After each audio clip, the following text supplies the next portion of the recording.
Assalamualaikum warahmatullahi wabarakatuh. Kepada yang terhormat Bapak Febri selaku pamong mata pelajaran Bahasa Indonesia saya.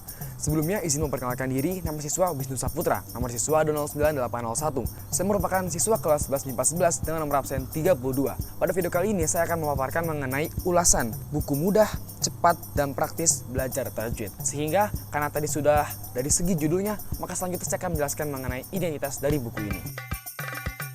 Identitas dari buku ini adalah, judul bukunya yaitu adalah Mudah, Cepat, dan Praktis Belajar Tajwid. Kemudian penulisnya adalah Ahda Bina'a LC. Kemudian untuk penerbitnya yaitu adalah Ziyad Visi Media, dan kota terbitnya Surakarta, tahun terbitnya 2011, dan jumlah halamannya adalah 164 halaman.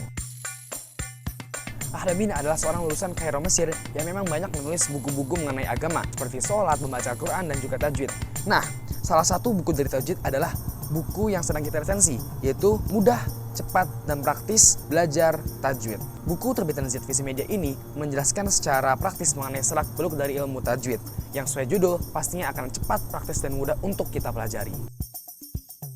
Seperti halnya Al-Quran yang didahului surat Al-Fatihah, buku ini juga didahului sebuah pendahuluan yang secara umum menjelaskan mengenai pentingnya membaca Al-Quran, yang pastinya akan semakin menambah kecintaan kita kepada Al-Quran dan semakin meneguhkan niat kita untuk mempelajari ilmu tajwid. Selanjutnya, pada bagian utama buku ini, ada 3 topik utama yang akan dibahas. Yang pertama adalah mengenai ilmu tajwid ini sendiri, seperti mim sukun, nun sukun, dan lain sebagainya.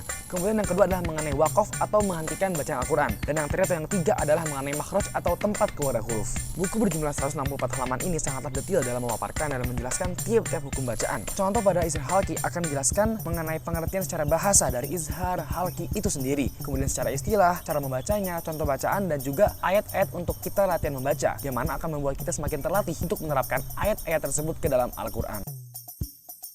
Dari segi fisik, ada beberapa kelebihan yang sangat saya suka. Yang pertama adalah desain yang dibawakan, yaitu motif tebal tipis seperti pada kaligrafi yang sering kita lihat pada cover-cover Al-Quran dan lain sebagainya, kemudian motif-motif pada masjid, dan lain sebagainya. Serta gaya seni atau art style yang digunakan dalam buku ini, semua yang digunakannya itu ibaratnya satu frekuensi. Dari cover depan, belakang, maupun isinya, saling membentuk suatu kesatuan buku yang indah dan tentunya sesuai dengan yang dibawakannya, yaitu adalah sesuai dengan isi dalam buku ini. Karena kita mengetahui dalam ilmu desain, jikalau hal-hal mengenai agama, kebanyakan desainnya adalah motif-motif seperti tadi, tebal tipis, menyerupai kaligrafi, dan lain sebagainya. Kemudian yang kedua adalah dari segi penataan isinya, yang rapi dan jelas. Rapi maksudnya adalah pada setiap kalimat-kalimat atau pada setiap teks selalu diberikan rata kanan kiri atau justify, sehingga enak dipandang. Jelas, yakni pada segi penomoran, yaitu dari tiap aspek hukum-hukum yang dijelaskan, mana pada setiap aspek selalu diberikan judul poin baru, sehingga kita mengetahui secara jelas topik apa yang akan dibahas. Terakhir, yang ketiga adalah baunya. Meskipun buku ini sudah saya miliki lebih dari 5 tahun, ketika saya buka baunya masih bau kertas, dan ketika saya cium baunya pun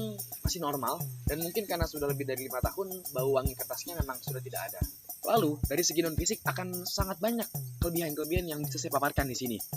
Namun secara umum, buku terbitan tahun 2011 ini memiliki beberapa kelebihan dari segi pemaparannya. Misal pada menuliskan hak besar dan hak kecil akan dibedakan dengan memberikan garis bawah pada hak kecil. Mengenai cara menerapkan unsur tajwid pada suatu bacaan akan sangat dijelaskan secara gamblang bagaimana dan dimanakah akan didengungkan atau disamarkan misalnya. Serta dalam menjelaskan mengenai panjang pendek mengenai suatu ayat akan dijelaskan dengan cara memberikan tanda-tanda khusus yang tentunya akan mudah kita paham.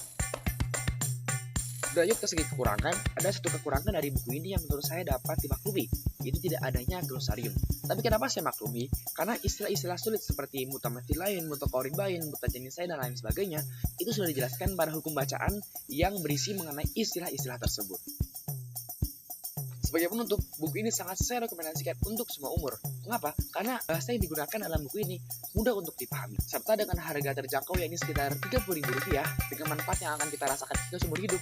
Buku ini sekali lagi sangat saya rekomendasikan. Terakhir, dengan membaca, memahami, dan menerapkan ilmu dalam buku ini dalam ibadah-ibadah kita khususnya dalam membaca Al-Quran, pastinya juga akan menjadi sarana bagi kita untuk beribadah, untuk semakin khusyuk dalam menghadap Allah Subhanahu wa Ta'ala, sehingga pastinya akan semakin mendekatkan diri kita kepada Sang Khalik dan menjadi bekal bagi kita untuk di akhirat kelak. Baik, cukup sekian video dari saya. Kurang lebihnya mohon maaf. Terima kasih dan wassalamualaikum warahmatullahi wabarakatuh.